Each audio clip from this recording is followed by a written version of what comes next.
asiento. Y bueno, le damos gracias a Dios, ¿verdad? Un día más por la oportunidad que nos da de compartir su palabra. En ella hay mucha sabiduría para nuestras vidas. Dice 2 Timoteo 3:16 que es útil porque es inspirada por Dios y nos enseña, redarguye y corrige a fin de que el hombre de Dios sea perfecto, enteramente preparado para toda buena obra. Así que es un privilegio el poder profundizar en las Escrituras. Preparando este mensaje, me acordaba del pueblo de Israel en Egipto, ¿verdad? Y siempre me llamó mucho la atención que dice la Escritura que después de más de 400 años en Egipto, dice que Dios miró a su pueblo y reconoció Dios a su pueblo y quiso libertarlo de la esclavitud. Parece increíble, ¿no? Cuando piensas en esta historia del Éxodo, que después de todos los milagros tan impresionantes que Dios hizo para sacar al pueblo de Israel de la esclavitud en Egipto por más de 400 años, después pues fracasaran en su intento, ¿verdad? Los egipcios, o sea, los israelitas, y no pudieran entrar en la tierra prometida, porque se desentendieron del pacto de Dios. En cuanto tardó Moisés un poquito en el Sinaí, se habían fabricado un becerro de oro, ¿verdad? Y estaban adorando otros dioses. Y dices, ¿y esto cómo es posible, no? Después de lo que vieron. Pero pensando en todo esto, sabemos que solamente Josué y Caleb dieron un informe positivo y fueron los únicos que entraron en la tierra prometida. Todos los demás, aquella generación, pereció en el desierto, donde estuvieron por 40 años. Y yo decía, pues es increíble, ¿no? Después de las cosas que vieron y lo que Dios hizo por ellos, que ocurriera esto. Pero luego pensé, ¿y si yo hubiera estado ahí? ¿Hubiera sido Josué o Caleb o del 1,5 millones que pereció en el desierto? Y las probabilidades están en mi contra, ¿verdad? Probablemente hubiéramos estado cada uno de nosotros entre el 1,5 millones que pereció en el desierto. Hoy vengo a hablar de un nuevo pacto, ¿verdad? Un nuevo pacto necesario, por cuanto aquel pacto antiguo era con defecto, dice el libro de Hebreos. Y ese nuevo pacto, damos gracias a Dios porque es en Jesucristo. Ahora que vamos a leer en el libro de Hebreos, capítulo 8, vamos a leer versículos del 6 al 12.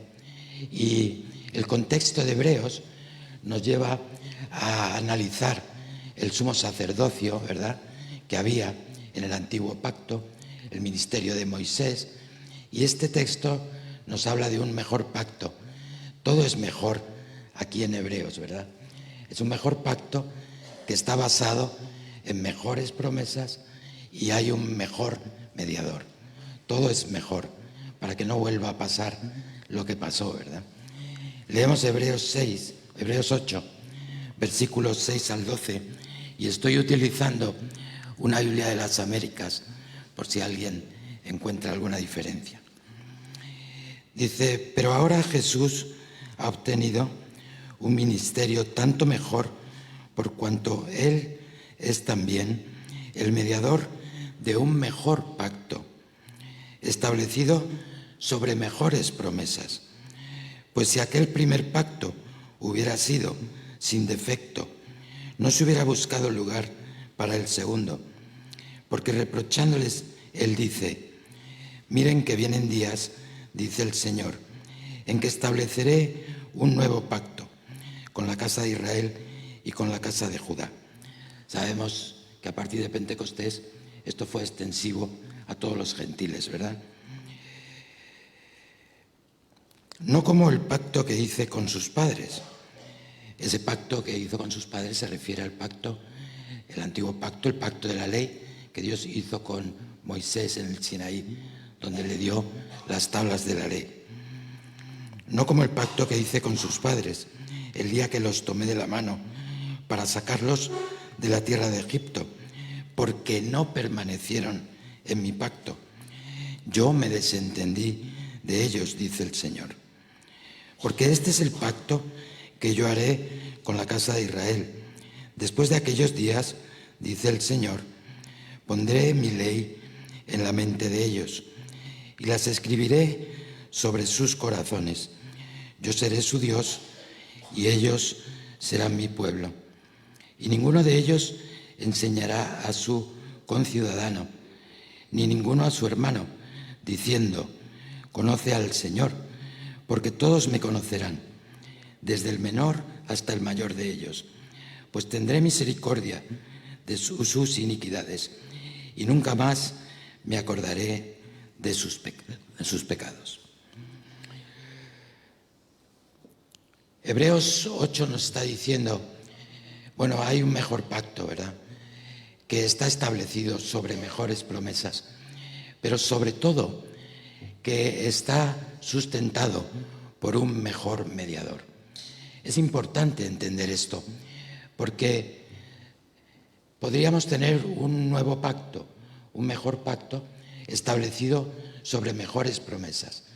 Pero si no tuviéramos un mejor mediador, no valdría para nada ese pacto, por mucho que estuviera establecido sobre mejores promesas. Era necesario que hubiera un mejor mediador.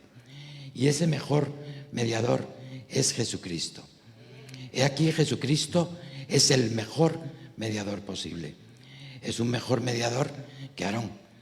Es un mejor mediador que el sistema levítico. Es un mejor mediador que Moisés, que no entró en la tierra prometida, ¿verdad?, porque le pegó allí a aquella roca. Pero Jesucristo es un mejor mediador, que puede establecer ese mejor pacto y puede afirmarlo en cuanto a las mejores promesas. ¿Y por qué puede hacerlo? Porque Él es perfecto. Jesucristo es Dios vivo, es perfecto en santidad y por tanto puede pagar el precio del pecado y satisfacer así la justicia de Dios Padre. Es por eso que Él puede establecer un mejor pacto y es por eso que es el único que puede hacerlo. Si no tuviéramos a Cristo, no pudiéramos establecer este pacto. Fijaros lo que dice el texto que hemos leído en Hebreos 8. Dios está diciendo, el pueblo de Israel, a pesar de todo lo que hice por ellos, no permaneció en mi pacto. Se desentendieron del pacto. Fijaros que Hebreos 1:1 dice que Dios ha hablado muchas veces y de muchas maneras a los hombres. En el Antiguo Testamento a través de los profetas. En el Nuevo lo ha hecho a través de su Hijo, del Verbo, el Logos, la revelación que Dios quiere que tengamos de Él. Por tanto, no hará nada, dice la Escritura, el Señor, sin que lo comunique a sus siervos los profetas. Si vais a Jeremías 31:31, allí mismo está esta declaración del nuevo pacto. Y aquí vienen días y repite todo en Jeremías 31, cientos de años antes que ocurriera. Porque este pacto no es un plan B al fracasar el primero, sino que está establecido desde antes de la fundación del mundo. Jesucristo no es un parche para tapar el fracaso, sino que el primer pacto es tipo y sombra de lo que habría de venir. Y cuando vino el cumplimiento adecuado del tiempo, cuando Dios consideró, Jesucristo vino en carne a cumplir con el propósito de la salvación, a establecer ese nuevo pacto que está firmado sobre mejores promesas. Me llama mucho, os hablo de Jeremías, porque hay alguna cosa que está ahí que me llamó mucho la atención, que es diferente a Hebreos 8. Y él dice, el Señor, se desentendieron de mi pacto, adoraron otros dioses, no cumplieron con los mandamientos que les di, a pesar de que yo fui para ellos como un esposo. Qué reproche, ¿no? más feo.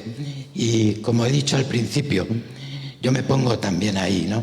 En aquel 1,5 millones o 2 millones de personas que no fueron capaces de llevar adelante ese pacto hecho con Dios. Dice la Escritura que cualquier tipo de pacto, ¿verdad?, en el contexto en el que estamos leyendo, quizá hay alguno que no sea así, pero dice la Escritura que sin derramamiento de sangre no hay remisión de pecados. El antiguo pacto hubo derramamiento de sangre, porque cuando Moisés bajó del Sinaí con las 2 tablas de la ley, mojó un hisopo en la sangre de los sacrificios de los toros y los machos cabríos y lo roció sobre el pueblo. Si leéis 1 de Pedro, capítulo 1, veréis que Pablo en una salutación se está dirigiendo a la iglesia del Ponto, de Galacia, de Capadocia, y le está diciendo: vosotros que ya no sois solo judíos, porque eran iglesias mixtas, había judíos, prosélitos, temerosos de Dios, gentiles, habéis sido rociados con la sangre de Jesucristo, en un tipo del Antiguo Testamento. Estaba Pablo haciéndoles ver la figura del derramamiento de sangre en el Antiguo Testamento. Y dice Hebreos 10 que la sangre de los toros y los machos cabríos no podían en ninguna forma quitar los pecados, porque nunca ha sido la salvación por obras, ¿verdad?, ni aún en el Antiguo Pacto. Siempre fue por fe en el Señor. Abraham creyó, dice la Escritura, y le fue contado por justicia. De manera que Jesucristo tiene todo el poder, todo el derecho y toda la dignidad de poder establecer ese nuevo pacto con nosotros. Gracias a Dios. Y permitirme que en este texto que hemos leído establezca un orden que me parece que es el adecuado. Estableceré 3 puntos para explicar en qué consisten estas mejores promesas de las que Dios nos habla en este texto de Hebreos 8. Y el primer punto es el perdón de pecados, sin duda. Aquí en el texto que hemos leído ha dicho el texto, nos dice el Señor que Él ha perdonado nuestros pecados, todos nuestros pecados, en este nuevo pacto, ¿verdad? Y nunca más se acordará de ellos. Hermanos, yo no sé vosotros, pero cuando yo me convertí y leí estas escrituras, dije: esto es una maravilla, porque yo había pecado mucho. Y dice la Escritura que el que ha pecado mucho agradece mucho, ¿verdad? Porque es consciente por la convicción que el Espíritu de Dios trae a nuestro corazón y lo abre y nos permite ver, ¿verdad?, lo que antes no veíamos. Ese perdón de pecados. ¿Sabéis algo? El pecado tiene un gran problema, y es que una vez cometido no se puede borrar. Cuando tú dices una mentira y sale de tu boca, no hay manera de hacer regresar esas palabras. Y a lo mejor dices: ay, me gustaría no haber dicho esto, pero ya lo dijiste, ya lo dijiste. Entonces tenemos un problema, porque dice la Escritura que el que comete un solo pecado se hace transgresor de toda la ley. No hace falta estar cometiendo 35 pecados todos los días, con uno solo, ¿verdad? Entonces es importante saber esto. Mirar, Colosenses 2, libro de Colosenses, capítulo 2, versículos 12 y 13, dice: y a vosotros, cuando estabais muertos en vuestros pecados y en la incircuncisión de vuestra carne. Esto es a los judíos, ¿verdad? La circuncisión de la carne era la señal externa del judaísmo. Nos está diciendo en Colosenses Pablo que ni siquiera estabais ahí. O sea, estabais muertos en pecados, pero ni siquiera estabais en el antiguo pacto. Hay una escritura que dice: estabais ajenos a los pactos de Dios, sin Dios en el mundo y sin esperanza ninguna. Eso éramos nosotros. Ahí nos describe en Colosenses 2, muertos en pecados y sin pertenecer tampoco al pueblo judío, en la incircuncisión de nuestra carne. Estando en ese estado, dice Colosenses 2, os dio vida juntamente con Cristo, perdonándoos todos los pecados. Pero el versículo 13 dice, anulando el acta de los decretos que estaban contra vosotros y que nos eran contrarios, quitándolos de en medio y clavándolos en la cruz. ¿Sabéis lo que es un acta? Un acta es un documento donde todo queda reflejado por escrito. De manera que aunque transcurra el tiempo, si tú quieres ver algo, puedes recurrir a ese acta y ahí está puesto. De ese acta habla Colosenses 2. Es un documento donde están anotadas todas las transgresiones que cometimos mientras estábamos en esta vida. El acta de los decretos que nos era contraria. El Señor la quitó de en medio y la clavó en la cruz. A veces cuando oro, es importante entender la profundidad de esto, ¿verdad? Porque no hubiera habido otro camino, solamente Cristo puede perdonar los pecados. Pero muchas veces cuando estoy en oración, le termino diciendo al Señor, perdóname Señor, porque parezco un pedigüeño. Y te pido y mi economía, y a ver si mi esposa tal, y a ver si mis hijos pascual, y te pido por la iglesia, y te pido por salud, y te pido. Y al final digo, ¿y la gratitud? ¿Dónde está, verdad? ¿Cuál es el tiempo de agradecerle al Señor por esto que ha hecho? Por venir a morir en la cruz para establecer un nuevo pacto sin el cual no hubiera salvación para ninguno de nosotros. Y yo creo que muchas veces obviamos eso, ¿no? La gratitud hacia el Señor. Porque de alguna manera consideramos, o al menos a mí me ocurre, que eso ya está en la saca, ¿verdad? En el bolsillo. Ya creí en el Señor, ya me perdonaron los pecados, estoy dentro del cuerpo de Cristo. Bueno, si eso ya lo tengo, voy a por lo que me falta. ¿Qué me falta? Pues quiero salud, quiero economía, quiero que mis relaciones estén bien y me enfoco más en eso. Y quizá me olvido de la importancia que tiene el colocar las cosas adecuadamente. Y es primero la gratitud, ¿no? Si leéis en el Evangelio de Marcos capítulo 2, versículos 1 al 12, veréis la historia de 4 amigos que llevan un paralítico. Dice que Jesús llegó a Capernaum y se metió en una casa a compartir la palabra.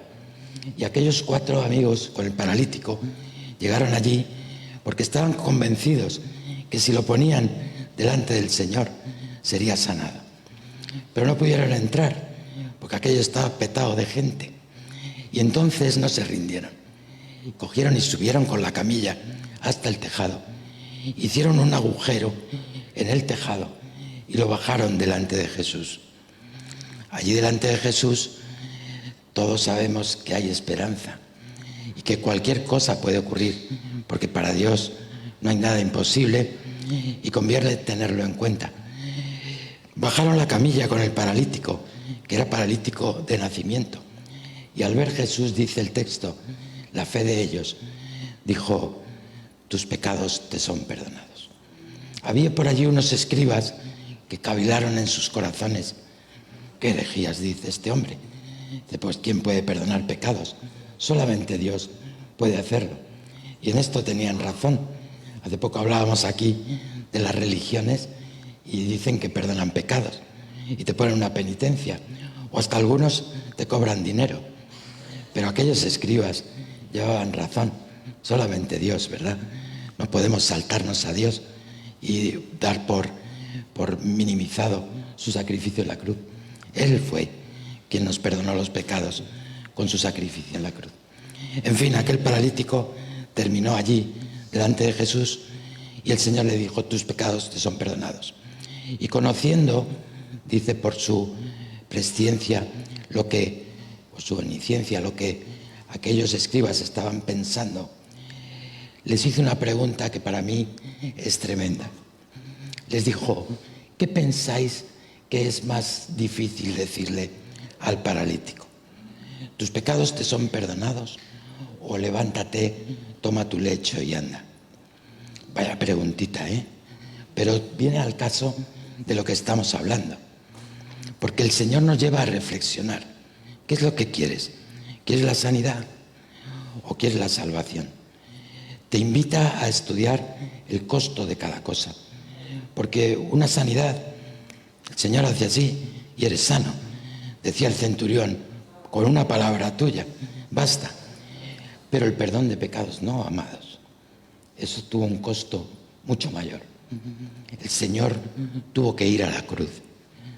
Dice que el Señor, por el gozo puesto delante de él, sufrió la cruz, menospreciando la vergüenza. Filipenses 1. La vergüenza de una muerte que estaba destinada a los ladrones y a los asesinos. El Señor sufrió esa muerte y lo hizo por el gozo puesto delante de él. Ese gozo somos nosotros, cada uno de nosotros. Fijaros hasta qué punto el Señor nos ama. El Salmo 103 dice, bendice alma mía Jehová. ¿Y qué? Y no olvides ninguno de sus beneficios. Y ahí vienen unos cuantos. ¿Sabéis cuál es el primero? Él es quien perdona todas nuestras iniquidades. El primero. ¿Y por qué dice no te olvides? Pues lo estaba explicando hace un momento. Quizá nos centramos más que en aquellas cosas que nos parecen a nosotros más urgentes y olvidamos el gran precio del sacrificio de Cristo para darnos la salvación. Creo que la gratitud es fundamental porque ¿de qué estamos hablando en este nuevo pacto? Estamos hablando de construir una relación nueva con Cristo, no como la que había antes, donde el pueblo fracasó, aunque Jesucristo fue como un esposo para ellos, sino una nueva relación en donde el Espíritu de Dios nos hace conscientes de la gravedad del pecado y donde tenemos que ir a los pies de la cruz cada día, y antes de pedirle, que es lícito, dice, por nada estéis afanosos, sean conocidas vuestras peticiones delante de Dios en toda oración y ruego. Eso es válido, pero el orden, hermanos, hay que derramarse delante de Dios y recordar su sacrificio en la cruz y recordar el alto precio que ha supuesto nuestra salvación. Porque si la gratitud, siendo conscientes de este alto precio, está en nosotros, nuestra vida como creyentes crece.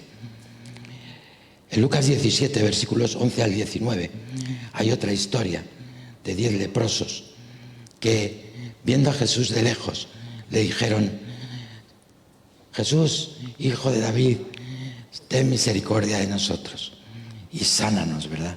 Ellos querían la sanidad.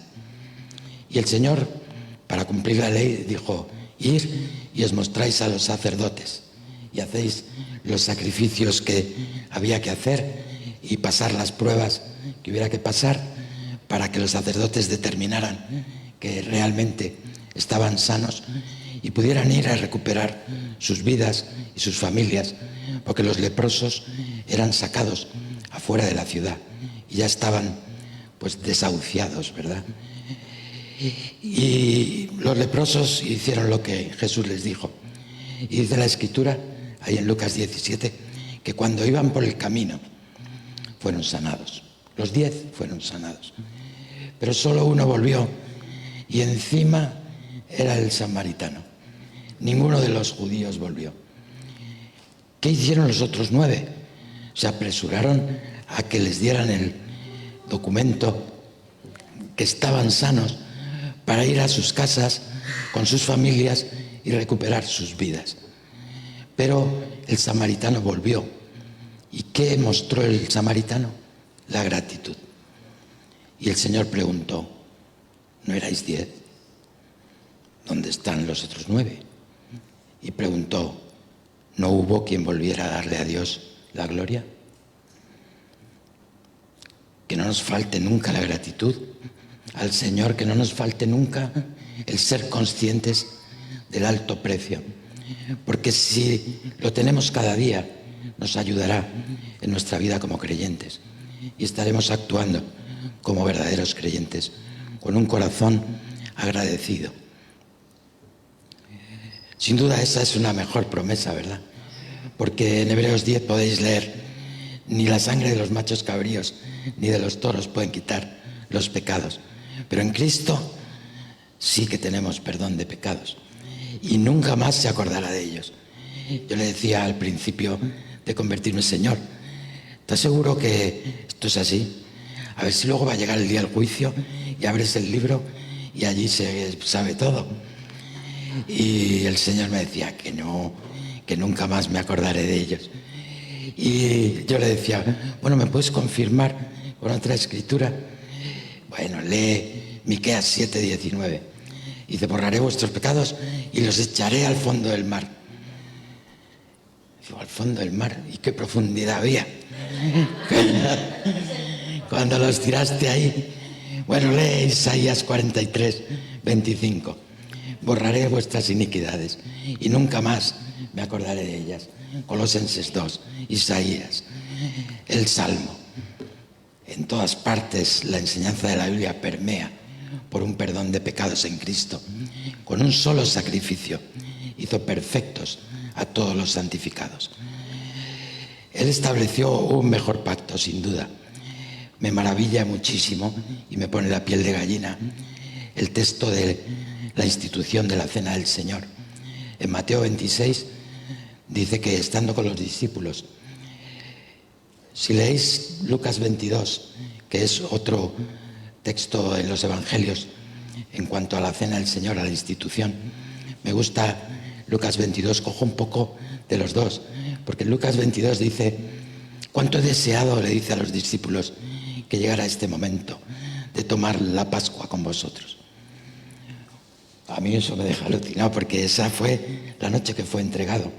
Claro que él tiene el conocimiento de que eso va a ocurrir. Al día siguiente va a ser torturado y va a ser crucificado. Y lo que es peor, espiritualmente separado de la comunión de la Trinidad.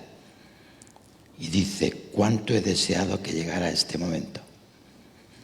Eso para mí es impresionante. Muestra un amor de Dios en unos niveles que se salen de nuestro entendimiento. Y en Mateo 26 dice que después de haber cenado, tomó la copa y dijo: esta es la copa del nuevo pacto en mi sangre. Haced esto en memoria de mí. Es derramada por vosotros para remisión de todos los pecados. Un mejor pacto, sin duda, con un mejor mediador sobre unas mejores promesas. Fijaros que después del perdón de pecados, punto tan importante en este nuevo pacto, el Señor nos está hablando en Hebreos 8 de una manera diferente de ir hacia adelante en nuestra vida como creyentes. Él está hablando del corazón y estaba diciendo: escribiré mis leyes en la mente y también la grabaré en vuestros corazones. Tenemos procesión. Y la grabaré en vuestros corazones. Y esto es muy interesante porque al estudiar esas mejores promesas nos damos cuenta que en el antiguo pacto las tablas de la ley eran algo que estaba en el exterior y que el hombre no podía cumplir porque fracasó, ¿verdad?, en la obediencia a esos mandamientos. Ahora no, ahora es diferente. Esas mejores promesas incluyen que Dios va a obrar de diferente forma. En vez de tener unas tablas con unos mandamientos exteriores, las va a meter aquí adentro, y las va a grabar. Y va a poner su espíritu dentro de nosotros. Ahora ya no es de fuera adentro, ahora sale de dentro para afuera. Sobre toda cosa guardada, dice la Escritura, guarda tu corazón, porque de él mana la vida. Es importante entender esto, Me gusta Ezequiel 36, 26, que dice: y en aquellos días yo pondré un corazón nuevo y un espíritu nuevo dentro de vosotros, y tomaré vuestro corazón de piedra y lo sustituiré por uno de carne, y pondré dentro de vosotros mi espíritu. Qué cosa tan impresionante, ¿verdad? Pondré dentro de vosotros mi Santo Espíritu. Dios nos ha hecho una cirugía a corazón abierto. Nos ha quitado el corazón de piedra. ¿Qué era el corazón de piedra? Pues hermanos, el corazón de piedra era un corazón endurecido por la vida que habíamos corrido en el mundo. Dice Isaías 5:20 que la gente del mundo llama a lo bueno malo, a lo bueno malo, a lo malo bueno, que es capaz de trasladar lo que está en tinieblas a la luz y de la luz a las tinieblas, lo dulce a lo salado a lo dulce. En definitiva, ¿qué dice? Que estamos tergiversándolo todo. Y hoy en día vemos que esto es así en el mundo. A lo bueno llaman malo, a lo malo bueno. Y no tienen para nada en el mundo un interés en lo que Dios dice que es real. Jesucristo nos trajo la verdad que nos hace verdaderamente libres. Pero nosotros venimos del mundo y tenemos arraigado en nuestro carácter las cosas del mundo. Por eso Dios ha metido su espíritu dentro de nosotros, para que podamos conocer la verdad. Dice la Escritura que no nos ha dado el Señor un espíritu del mundo, sino un espíritu para que conozcamos las cosas que el Señor nos ha dado. Y pregunta: ¿quién conoce lo profundo de Dios sino el Espíritu de Dios? Pues ese espíritu es el que traemos nosotros dentro. La verdad es que muchas veces cuando avanzas en tu vida como creyente se presentan tentaciones, se presentan dificultades y el Espíritu de Dios está ahí actuando, ¿verdad? Y os habrá ocurrido, igual que a mí, que se presenta algo que a lo mejor pudieras obtener un beneficio rápido, pero el Espíritu de Dios dice: no, Rafita, la Escritura dice, si quieres algo, pero la Escritura dice, y la Escritura enseña, redarguye y corrige. Esa es la función que tiene el Espíritu Santo en nuestras vidas. Sin duda, sin eso sería complicado, ¿verdad? Ese texto que os he narrado en Ezequiel 36, 26 dice: pondré un espíritu nuevo dentro de vosotros. Ese espíritu os guiará a la verdad. Ese espíritu nos dejará hacer lo que queráis, ¿verdad? Y le damos gracias a Dios que esto es así, porque si no fuera por eso fracasaríamos de nuevo en el intento. Hermanos, construimos una nueva relación, hemos dicho. Si estamos en Cristo, todas las cosas son hechas nuevas. La gratitud debe presidir nuestras vidas, conscientes del precio pagado por el Señor en la cruz. Pero también es la santidad como respuesta a esta acción que Dios ha hecho por nosotros. Ha cambiado nuestro corazón endurecido por la vida. Nos ha puesto uno de carne, capaz de sentir las cosas de Dios. Nos ha metido dentro su espíritu, que nos redarguye como una conciencia potenciada. Y esto nos habla de santidad. La santidad es la respuesta que debemos dar a la obra del Espíritu Santo, a esas mejores promesas. Disfrutamos de un mejor pacto establecido sobre mejores promesas. Y sin duda el Espíritu Santo lo es. Nos han regalado el Espíritu Santo que mora en nosotros. Fijaros, un cuerpo de pecadores con el Espíritu Santo dentro de nosotros, para que podamos conducirnos en santidad. En Ezequiel 36, volvemos ahí a versículo 26 en adelante, dice: para que, como dice, bueno, no recuerdo ahora exactamente el texto, lo tengo por aquí apuntado.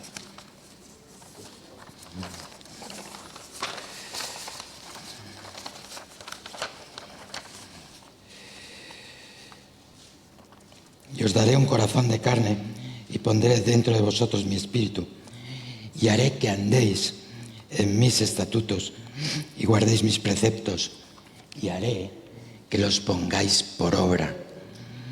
Esto a mí me llena de gozo también, porque sé que el Señor está ahí conmigo. Si no, fracasaría como el pueblo de Israel. Pero fijaros que nos lo pone dentro de nuestro corazón y dice, y haré que cumpláis mis estatutos y haré que los pongáis por obra. Claro que tenemos responsabilidad. Muchas veces decimos, bueno, está en el pacto de la gracia, pues ya el de la ley queda obsoleto. No anula, uno no anula el otro. La ley sigue siendo buena, ¿verdad? Los mandamientos de Dios nunca son gravosos, siempre van enfocados a que nosotros podamos tener una vida adecuada, ¿verdad? Siempre son el bien para nosotros. Pero Dios ha puesto su espíritu para que en ese camino de búsqueda de la santidad no tropecemos, ¿verdad?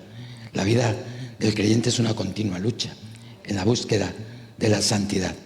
Y la santidad no es una opción, sino un mandamiento. Sed santos, dice la Escritura, porque yo soy santo. Y sin santidad nadie verá al Señor. Aunque nosotros tenemos la justicia imputada de Cristo, ¿verdad? Y el Espíritu de Dios nos convence de que esto es así, de que su justicia es suficiente.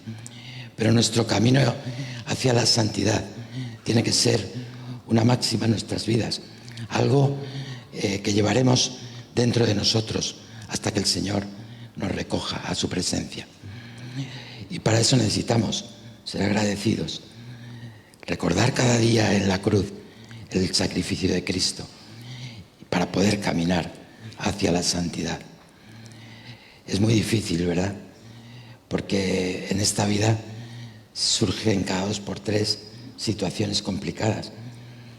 En nuestro matrimonio discutimos con nuestros hijos, se tuercen las cosas. En la iglesia, las relaciones, siempre sufrimos en las relaciones con los demás.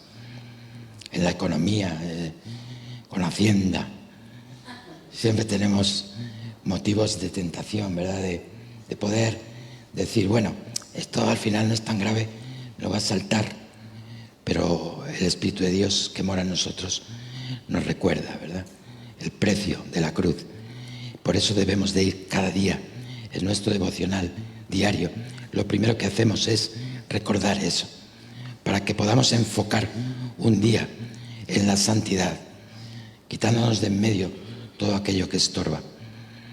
Y de verdad tenemos que clamar al Señor, porque ¿qué te falta? ¿Fuerza?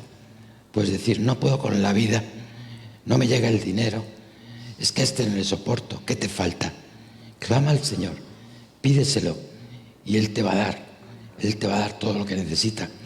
Dice la Escritura, si nos dio a Jesucristo en la cruz, ¿cómo no nos dará junto con Él todas las demás cosas? Pero hermanos, el estudio del nuevo pacto nos invita a colocar las cosas en su orden correspondiente, a llegar delante de Dios con agradecimiento, conscientes del precio de la cruz, a buscar la santidad y que no nos parezca todo bien y de cualquier manera, porque recordar el precio de la salvación nos tiene que llevar inequívocamente a hacer las cosas bien. Y Él ha metido sus leyes en nuestro corazón y nos ha quitado el corazón de piedra y ha metido uno de carne y nos ha guiado, ¿verdad?, a hacer las cosas para que todas sean para la gloria de Dios.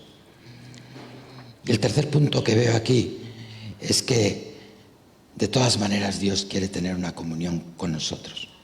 Perdonadme.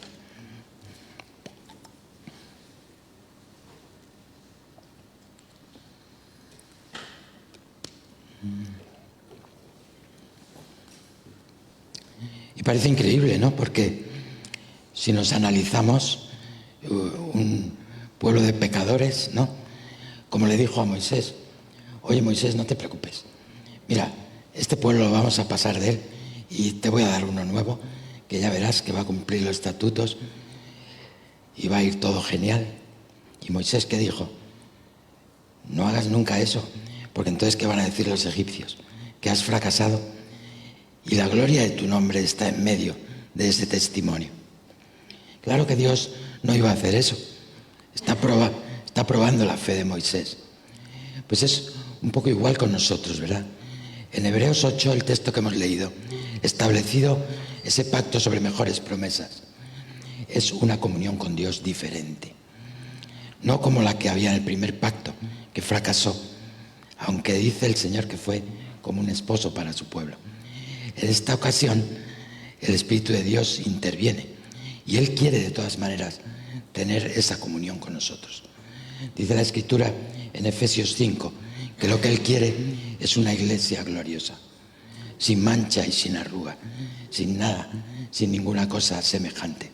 Él quiere tener comunión con nosotros de esa manera, sin el pecado de por medio. Y cuando pienso en esto digo, pero el propósito final, ¿cuál es? Hay un libro muy interesante que se llama Providencia, de John Piper, que dice que el propósito final de todas las cosas es que Dios reciba la gloria por todo. Pero John Piper hace una pregunta ahí en el libro y pone, ¿puede ser para ti un obstáculo que el Señor esté buscando su propia gloria? Porque hay versículos de la Escritura que dice, yo haré esto, por la gloria de mi nombre lo voy a hacer, o por amor de mi nombre. ¿Puede suponer esto un obstáculo para la gente?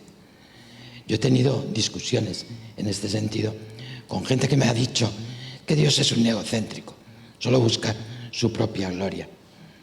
Pero en la comunión que Dios quiere tener con nosotros, en esa comunión perfecta, debemos entender el concepto de la gloria de Dios. Porque la gloria de Dios en el concepto de las Escrituras no es el mismo concepto que el hombre tiene. Porque cuando un hombre busca su propia gloria, lo hace de una forma egoísta, para conseguir algo personal, para conseguir dinero, para conseguir fama, reconocimiento. Pero esta no es la gloria que Dios nos habla en su palabra. ¿Cómo podríamos definir la gloria? Podríamos definir la gloria como la revelación por parte de Dios de la totalidad de sus perfecciones que contienen su carácter. Aquí nos enfrentamos con un problema y es que solemos adaptar a Dios con aquel pensamiento que nosotros tenemos de Él. Si nosotros enfocamos que Dios es amor y puro amor y misericordia, pues está bien porque lo es, pero estaremos perdiéndonos mucha parte de sus caracteres, ¿verdad? Como Dios. Él quiere que tengamos una visión completa. Él es amor y misericordia, pero también es justicia, ira santa y fuego consumidor. Y eso a lo mejor no nos gusta tanto, pero Dios quiere que veamos todo esto. Dios es justicia. Dice la Escritura, de ninguna manera tendrá por inocente al culpable. Él es fiel, Él es la verdad, Él es libertad, Él es el perdón. Son toda la revelación de sus caracteres, ¿verdad? De sus perfecciones. Cuando tenemos una visión amplia, entonces tenemos gozo, porque le conocemos de una manera completa. Y eso es lo que Dios busca con todas las cosas para su gloria, el compartirlas con nosotros y que podamos tener gozo, porque el gozo de Dios está en nuestro gozo. Él lo que quiere tener es una comunión con nosotros. Por eso nos perdonó los pecados, por eso nos dio su Espíritu, porque allá donde Él está, Él quiere que también nosotros estemos. En su oración sacerdotal le dijo al Padre, Padre, yo en ti y tú en mí, y ellos, el cuerpo de Cristo, en nosotros, para que seamos uno. Así que damos gracias a Dios y entendemos que este es un muy mejor pacto para nosotros, un muy mejor pacto basado en mucho mejor promesas que el primero y sobre todo, y sin el cual no sería posible, con un mediador mucho mejor que Aarón, que Moisés o que cualquiera que hubo anteriormente.